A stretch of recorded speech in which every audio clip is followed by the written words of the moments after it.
Eh bien bonjour et bienvenue dans cette nouvelle vidéo de l'Académie du Web. Aujourd'hui on se penche sur Blender et je vais vous expliquer comment fonctionne la lumière volumétrique dans Blender. C'est-à-dire que lorsque l'on est dans Blender et que l'on veut éclairer ces objets, on crée donc une source lumineuse.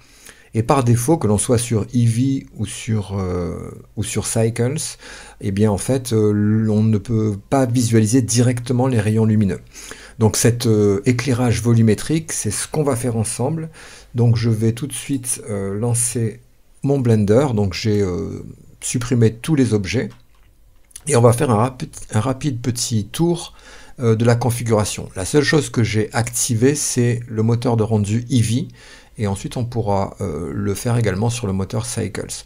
Je mets le moteur Eevee parce que le temps de rendu est beaucoup plus rapide et que donc vous aurez moins de problèmes, même si la qualité n'est pas au niveau de Cycles. On a quand même une qualité qui est beaucoup plus importante aujourd'hui, surtout parce que dans le moteur Eevee, dans la partie rendu, on a aujourd'hui des paramètres depuis la version 4.2 de Blender qui permettent de gérer beaucoup plus de possibilités, notamment le ray tracing dans Eevee. Donc on se rapproche quand même d'un pas important du rendu qu'on peut obtenir avec Cycles lorsqu'on active le moteur Cycles ici, le moteur de rendu.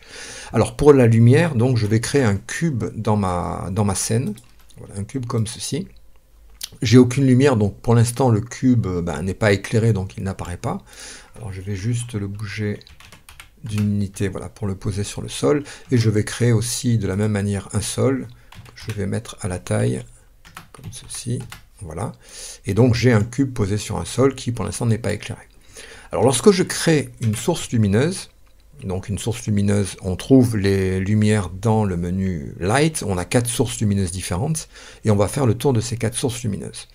Alors on a d'abord l'éclairage par point, donc c'est un point, c'est un éclairage qui est unidirectionnel à partir d'un point, c'est-à-dire que quel que soit l'endroit où je le mets, eh bien en fait l'éclairage est constant. Les rayons sont parallèles, et c'est un éclairage qu'on peut utiliser, donc alors on voit qu'on a tout de suite ce problème-là, c'est-à-dire qu'on voit l'éclairage de la surface, on voit que la surface est bien éclairée. Alors vous avez dans le menu lumière data de la lumière ici, en plus de la couleur, vous avez la puissance, donc je vais monter un petit peu le voltage, voilà le watt, 250 watts pour avoir un éclairage un peu plus puissant. Cet éclairage produit des ombres, donc c'est un éclairage qui est intéressant, mais ça reste un éclairage de type point, c'est-à-dire que c'est un éclairage qui est omnidirectionnel.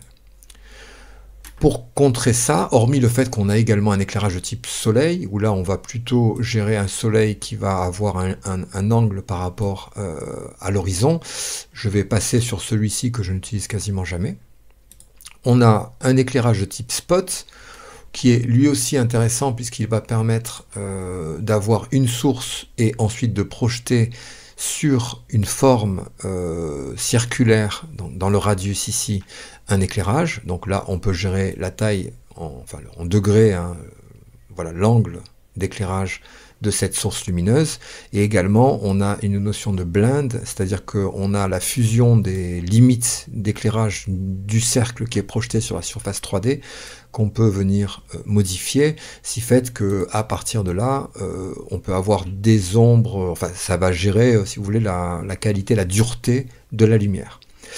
Le troisième type, en plus donc de ces 3 premiers types d'éclairage, c'est ce qu'on appelle Area Light. Alors c'est, à mon sens, la lumière la plus intéressante, parce que on va prendre, contrairement au spot qui part d'une surface ici, un globe, on va dire, on peut gérer ce globe d'ailleurs d'une manière différente, mais vous voyez, il n'y a pas trop d'incidence sur la lumière, si ce n'est que les ombres, par contre, sont assez affectées par la modification du radius de la source lumineuse.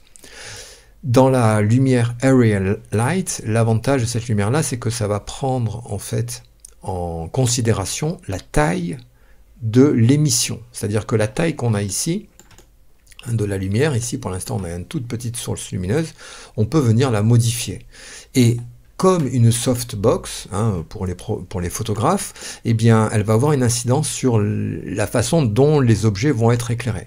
Donc ça, c'est très intéressant, et on va se focaliser sur cette... alors, en plus d'avoir un rectangle, on peut avoir un rectangle, on peut avoir un disque, une ellipse, donc on a plusieurs formes de base de la surface qui émet la lumière, et si je réduis cette source lumineuse, eh bien, on voit, vous voyez, sur les ombres en bas, eh bien, les rayons lumineux étant beaucoup plus focalisés, concentrés, eh bien, ça va agir sur les ombres. Plus je vais agrandir la source lumineuse, et plus les ombres vont être douces. Donc c'est vraiment une lumière très intéressante. Et en passant, si je souhaite, quand je bouge ma lumière, qu'elle reste toujours focalisée sur l'objet en cours, eh bien ce que je peux faire très simplement, c'est sélectionner ma lumière, aller dans les contraintes ici. Dans les contraintes, j'ajoute un track to, donc c'est dans le tracking, dans la troisième colonne, tracking, track to. Et là, j'ai simplement à prendre la pipette et à cliquer sur l'objet que je souhaite suivre. Et maintenant, quand je bouge ma lumière, vous allez voir qu'elle sera toujours orientée vers l'objet que je souhaite éclairer. Donc ça fonctionne avec tous les objets dans Blender. On crée une relation, une contrainte entre deux objets. Alors, une fois que j'ai fait ça, ça me permet que lorsque je bouge ma lumière, eh bien, elle reste toujours focalisée sur l'objet qui est ici, c'était dans la target, dans la cible. Alors, la question du jour, c'est comment voir ces rayons lumineux, puisque si je mets une caméra en place, donc là je suis dans la caméra, alors je crée d'abord une caméra puisque j'avais supprimé, je crée une caméra, je passe en vue caméra, alors je vais venir me positionner avec ma caméra sur un angle.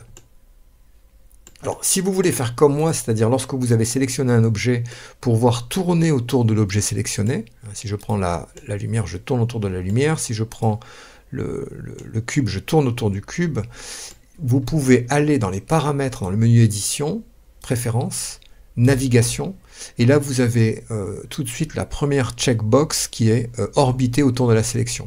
Tourner autour de la sélection, vous activez cette option, et à partir de maintenant, vous pourrez, comme moi, tourner autour de l'objet qui est sélectionné. C'est beaucoup plus simple, lorsqu'on travaille avec Blender, d'activer cette option.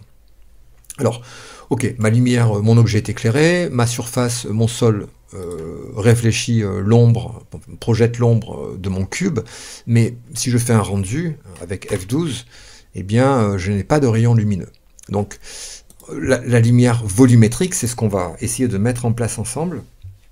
Alors, pour ce faire, dans Blender, ce qu'on va créer, on va utiliser, en fait, on va expliquer à Blender que on va travailler dans un objet volumétrique qui aura des propriétés de diffusion et de diffraction lumineuse. Alors c'est un peu compliqué à expliquer comme ceci, mais c'est plus simple à mettre en œuvre. Je passe en vue du haut, ici comme cela, et je vais créer un nouvel objet.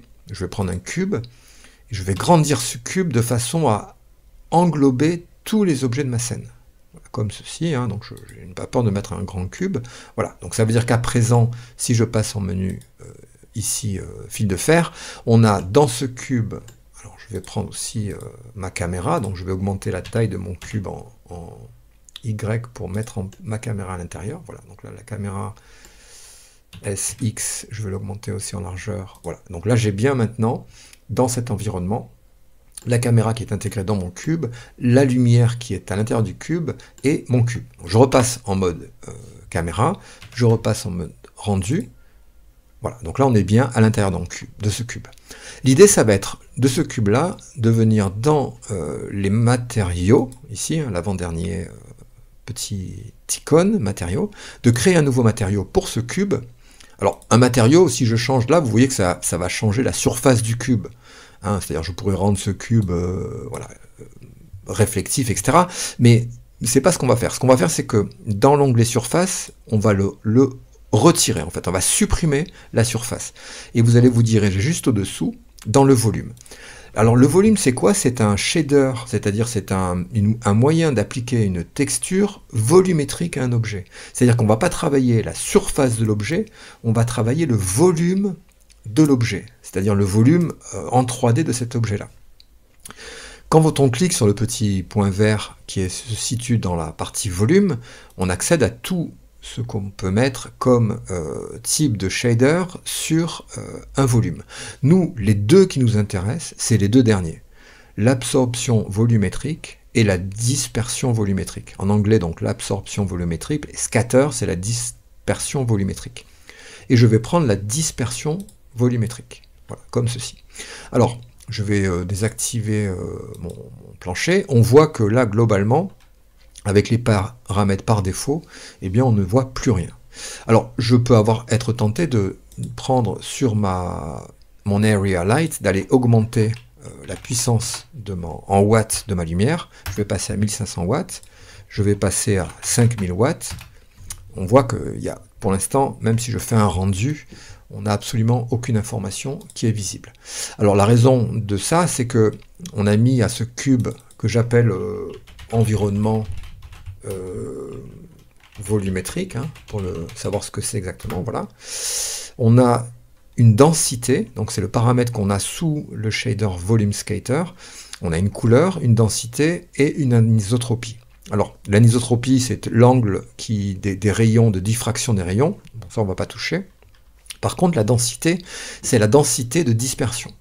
Et cette densité-là, si j'appuie sur la touche Shift et que je viens la baisser, on va voir que, vous voyez, à un certain moment, voilà, lorsque la densité n'est pas trop importante, alors là, oui, ça y est, les rayons lumineux apparaissent. Alors, je prends maintenant ma lumière, je la bouge, et vous voyez, j'ai bien une dispersion des rayons lumineux. C'est pas mal, hein?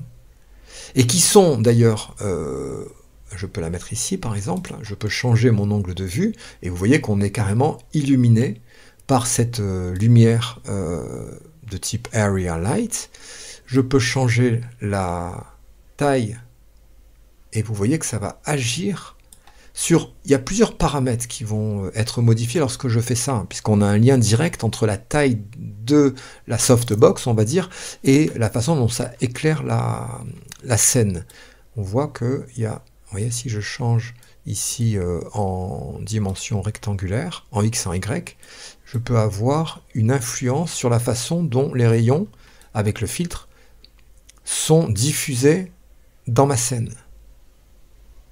Donc de cette façon-là, je crée des rayons lumineux. Alors, je crée même plus que ça, puisque si en lieu et place de mon cube, je vais supprimer mon cube, et je vais créer un texte que je vais appeler lumière, par exemple, lumière. Je fais une rotation autour de X, je fais une rotation de 180 autour d'Y, je vais monter un peu mon texte, je vais aller dans les paramètres de mon texte, dans la géométrie, extruder mon texte pour lui donner une épaisseur, et ce qu'on va faire, c'est que je vais sortir donc de cette vue caméra, passer en mode wireframe ici, et venir positionner cette lumière, donc faire ici la target, donc c'est-à-dire je vais lui donner comme contrainte de suivre l'objet que j'ai créé là, c'est-à-dire que l'objet, vous voyez, si je le bouge, eh bien la lumière va suivre, et si je prends la lumière et je la déplace, elle reste contrainte sur l'objet. Donc ça c'est vraiment intéressant. Je vais augmenter la taille de mon objet lumière ici, je vais dans les paramètres data de mon texte venir centrer, voilà, comme ceci, et je vais positionner la lumière juste derrière mon texte, comme ceci. Alors je vais changer juste un paramètre dans mon texte pour qu'il soit verticalement aligné au milieu. Voilà, comme ça, en fait, c'est le niveau d'alignement au niveau vertical. On en a plusieurs au niveau horizontal aussi, mais ça, c'est plus compréhensible. C'est gauche, centré ou droite, ici. Et vertical, c'est milieu, top. Donc ça va changer le point, si vous voulez, à partir duquel les paramètres sont appliqués. Si on joue sur la taille, vous voyez, ça va être appliqué à partir de là. Et sur ma lumière, ce que je vais faire, je vais un petit peu la mettre un peu plus loin. Je vais aller diminuer la hauteur comme ceci et je vais augmenter la largeur. D'accord? Donc je crée une softbox comme ceci. Je rebascule dans ma caméra en mode shading. Hein. Donc là on voit tout de suite, ça y est, les rayons lumineux apparaissent. Alors ils vont être fonction de la taille de la surface qui émet la lumière. Plus je vais avoir une surface fine, vous voyez, et plus les rayons vont être concentrés. On le voit ici. Vous voyez, jusqu'à avoir presque une dispersion, si je suis par exemple à 0,01, 0,01, regardez ce qui se passe, et je bouge mon rayon lumineux. Voilà. On a vraiment maintenant, vous voyez, le point lumineux. Attendez, je suis sur Eevee, hein, je ne suis pas sur Cycles. C'est-à-dire que je n'ai pas besoin d'énormément de puissance de calcul pour pouvoir permettre à Blender de réaliser ceci. Donc, si vous souhaitez travailler cette dispersion, ça sera avec le shading, le volume shader, hein, que vous appliquez sur un cube environnement volumétrique, moi je l'ai appelé.